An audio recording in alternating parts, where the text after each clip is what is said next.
Hi, I'm Maggie. Thank you for stopping by Crafts the Charm today. I'm so glad you're here.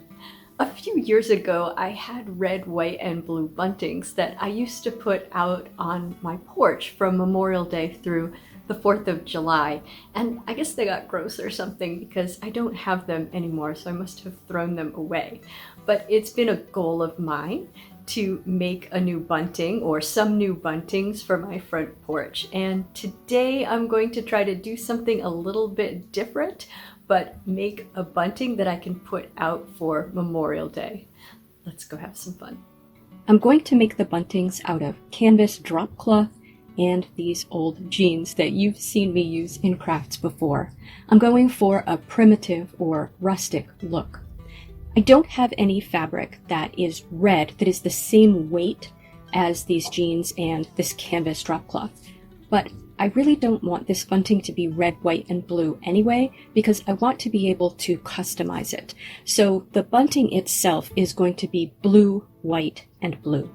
And that way we can make it patriotic by adding red details, or we could make it coastal once we're past the 4th of July by adding coastal details, or you could make it rustic by adding maybe browns or maybe reds that are more like a kerchief than the red from a flag. So to start, I'm just going to prepare the canvas drop cloth and the jeans by removing more seams in the jeans, because this is going to take 1.5 legs of the jeans, and by ironing them.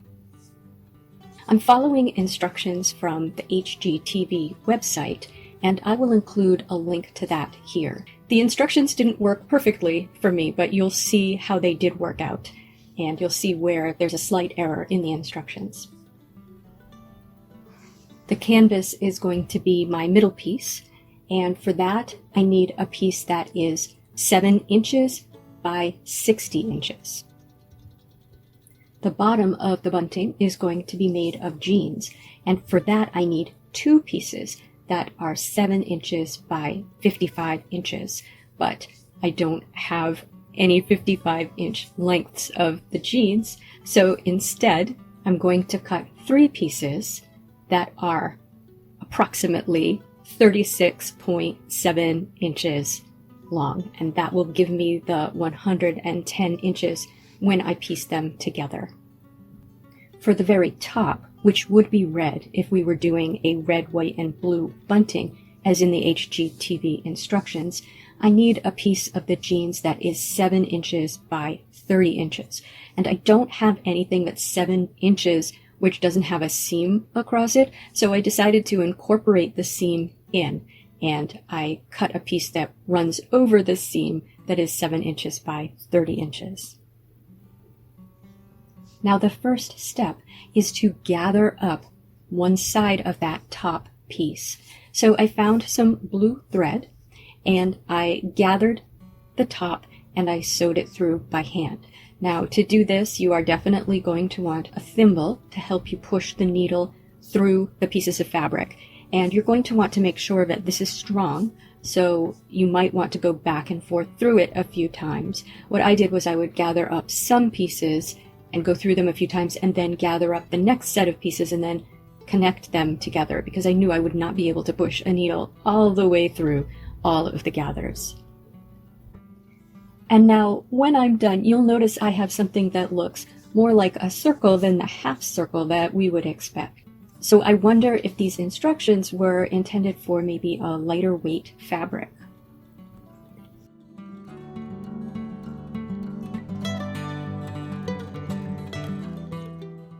In the end, this was a sort of a happy accident for me. You'll see.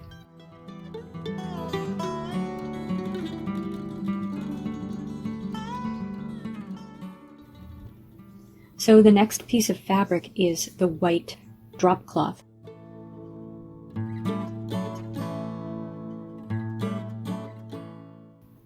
So what we want to do is attach this to our jeans circle, and we're going to pleat it as we go.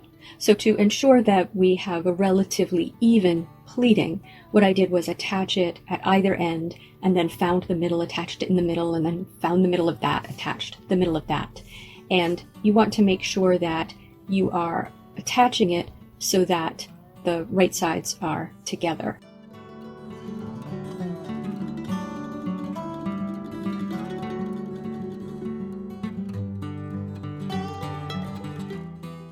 So you're just going to go all the way around, pinning your pleats.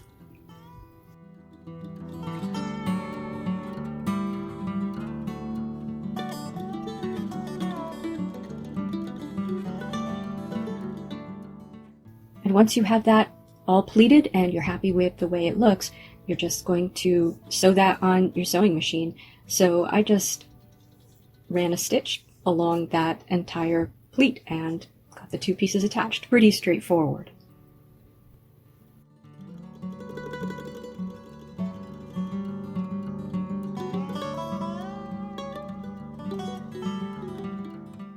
Once the top and the middle piece are attached, you're going to basically repeat the process but with the bottom strip.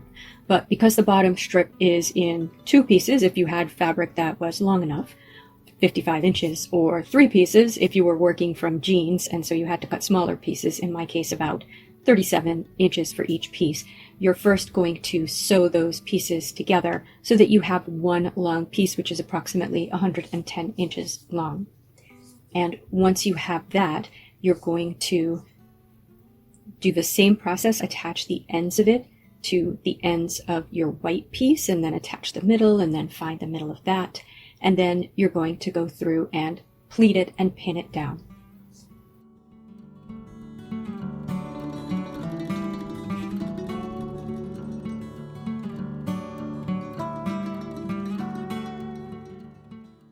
Once you're happy with the way that looks, run a stitch all the way along it so that all three pieces are fastened together.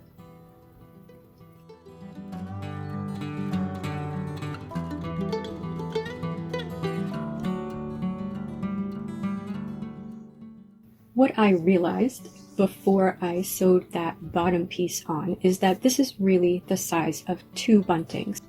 And I was really glad because I want two buntings for my porch, and I didn't have enough of these jeans to make two buntings. But this is so large, I've got a full circle in the middle instead of a half circle, that I just cut it in half, and then I re-sewed that middle piece by hand because now I had cut the stitching. So I just redid that gathered part in the middle, and on the sewing machine I re-stitched the ends of the white to the blue, the middle part, to make sure that I wasn't going to have that unravel. So I sewed right over the old stitching and made it very secure. And now I have two buntings that I can work with. Now we need to finish off the top. We need to put a little strip of fabric, and we need to put some grommets in that so that we can hang this. And this is where there is a discrepancy in the instructions, because the materials needed lists a 2-inch by 40-inch strip of fabric, but what you really need is a 4-inch by 40-inch strip of fabric for the top of each bunting. Now I waited till this point to cut it because I wanted to make sure it would be a good size for my finished bunting in case I had made any mistakes, which would be very typical of me. So I waited to cut this piece until everything else was put together. And unfortunately, I cut the 2-inch by 40-inch piece and realized that it was far too small. And then when I went through the instructions, I saw that further down where you're actually attaching it, it says that it's 4 inches by 40 inches. So you can avoid that mistake. Make sure you cut a 4-inch by 40-inch piece. You're going to press a 1/2-inch seam under on one side of that. What I then did with that piece of fabric is I put it seam side down on top of the front of the bunting and folded it over to the back so that the edges matched up and pinned it in place. And now I ironed the ends over. Now that I have it placed on my bunting, I trimmed the ends, folded them in, and ironed them down. Now the instructions recommend that you sew this down to the bunting from the middle out towards the edge for both sides, but then sew the very middle, the part where it's gathered, by hand, because your sewing machine probably won't be able to go through this. So because of that mix of stitching, what I decided to do was to sew that hem first. So I unpinned it from the front of the bunting and I sewed the hem. That way I've got some stitching that I can line up with. So then once I pinned it back on, I sewed from the middle out towards each end, but I was able to line up my stitches over the hem that I had already sewn. And then I sewed the middle by hand, and again I had those stitches that I could align with so that it would be a neat hem.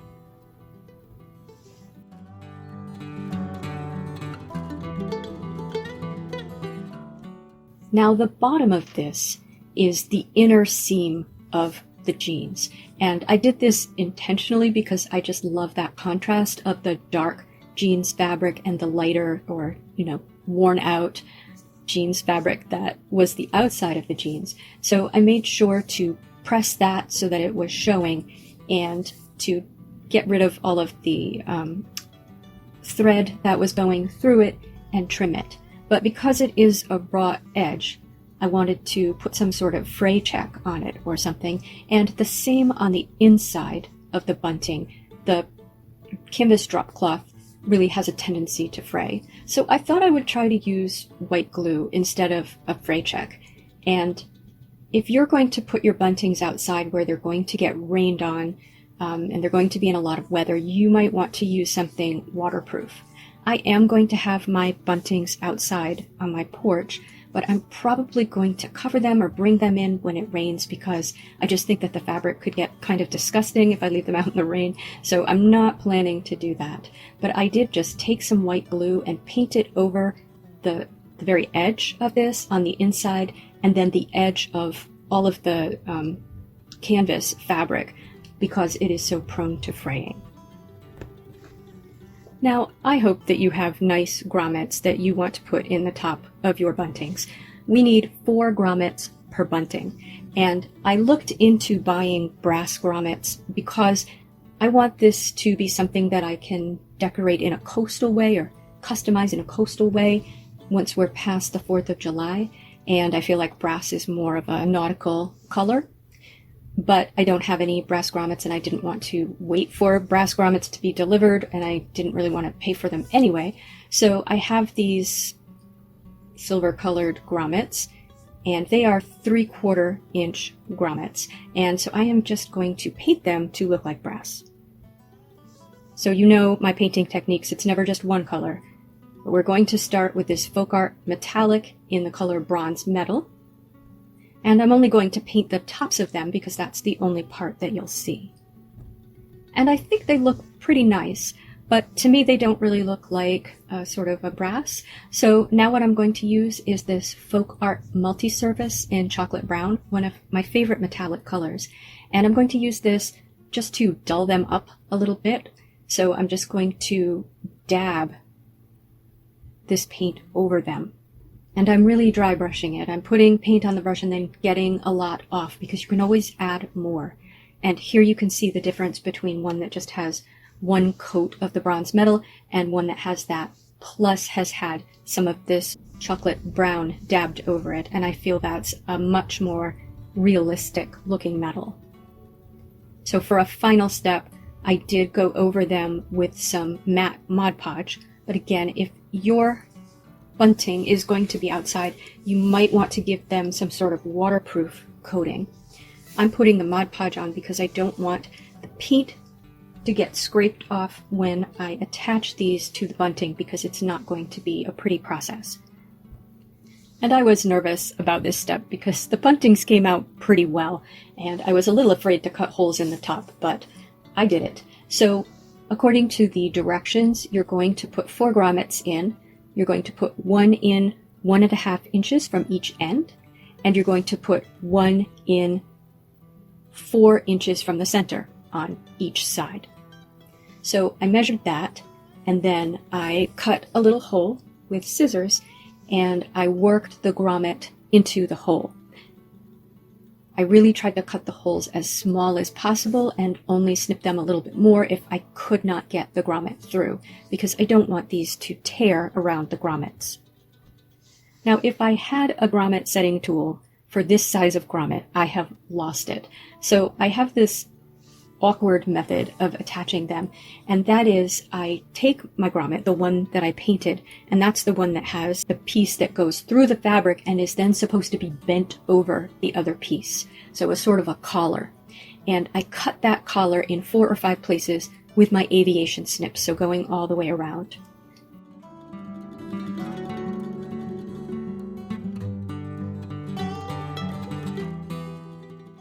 Then I had to use my needle nose pliers to push those pieces in a little bit because cutting them made them splay out a little bit. And I needed it to get through the hole. So once I had done that, I put the back piece on. And then unfortunately, I think because I have so many layers of fabric here, I wasn't able to just push the pieces over, which would have been ideal. I had to press on my grommet from the other side with the needle nose pliers in order to press down the pieces, and that distorted my grommets a little bit. It's not terrible, but it would have been better if I could have set them with a tool. Now this is the fun part, because now we have a sort of a base and we can customize it however we want.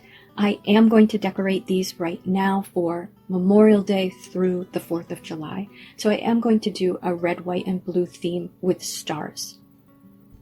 But everything that I put on this bunting from now on can easily be removed. So I am going to be able to do a coastal theme later in the summer. I have 2 rolls of this red and white gingham checked ribbon from the Dollar Tree. And I bought this in the fall when I saw it because I had used some last year on a 4th of July craft, and then I wasn't able to find any more. So I bought this when I saw it in the fall. And for each of my buntings, I'm going to use 3 of these galvanized stars. It's called galvanized icon, and you get 3 in a package, also from the Dollar Tree. And what I want to do is stitch these to the bunting so that I can just snip those stitches and pull them off easily. So I'm actually going to put holes in them.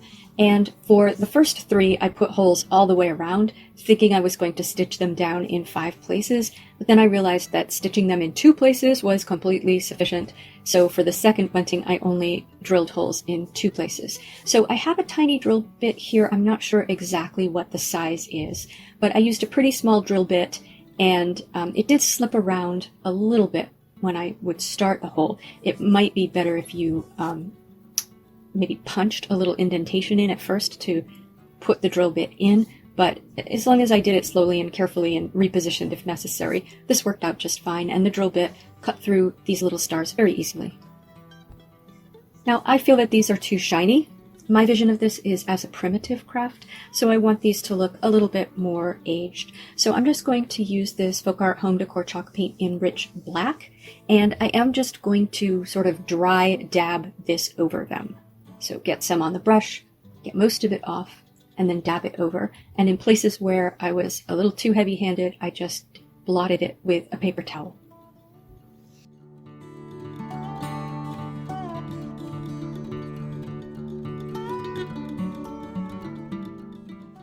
Now, also from the Dollar Tree, I got these lovely stars. They are metal stars hanging from some jute twine with some beads. They are called ornaments. And they have a little hanger at the top where they're attached to this jute twine with the beads.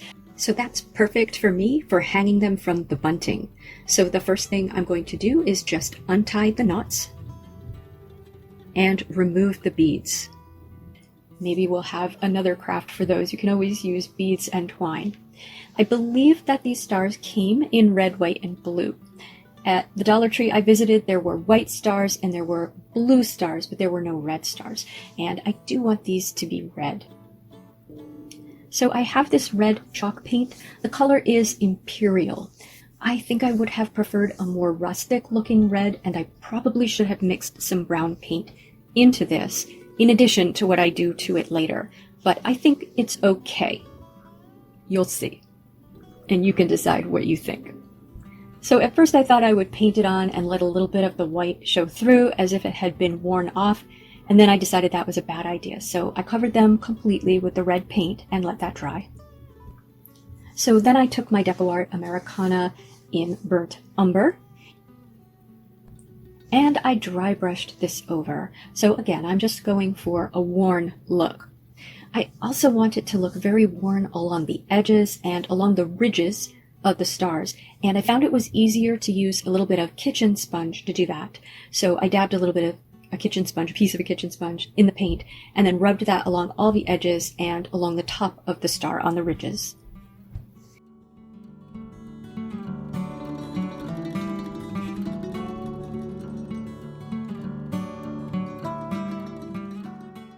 And now with all of my stars, I just sewed them to the bunting. So I used white thread and sewed the red stars on either side of the middle. And that was just one stitch basically, or not one stitch, but stitched through a few times just in one place using that little hanger.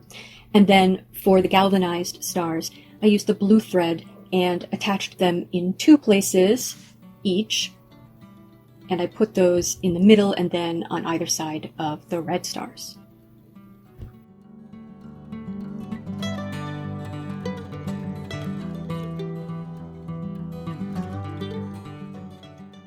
And now finally I made a bow for the middle out of that wonderful gingham check ribbon from the Dollar Tree. So I just came up with a tail length that would extend not quite to the bottom of the bunting, and then I just folded over with the width that I thought would be nice. It's probably about 8 inches or maybe a little bit more, because it goes from one grommet to the other in the middle, and just folded that over until I had a little bit more than a tail's length left.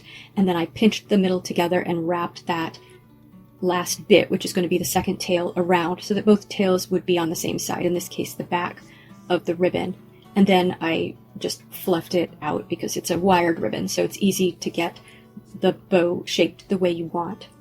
And I used some of this gold florist's wire, which I've gotten at the Dollar Tree, to go through the back of the bow and hold it together, and then also to attach it to the bunting by going through the 2 grommets in the middle and then attaching in the back. But I don't have it on camera. I did also take a large safety pin and put it through the middle from the back, and then through the bow to further secure the bow to the bunting. And finally, I just used some long pieces of cotton twine to wrap through each of the grommets and onto my porch railing. And here they are.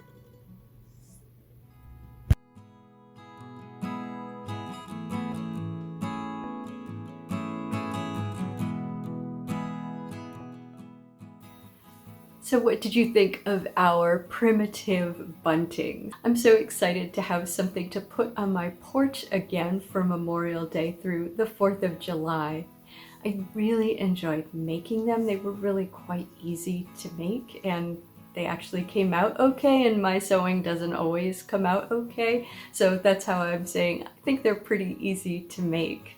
I really liked working with the jeans and the canvas, especially the jeans. I'm really enjoying working with that as fabric.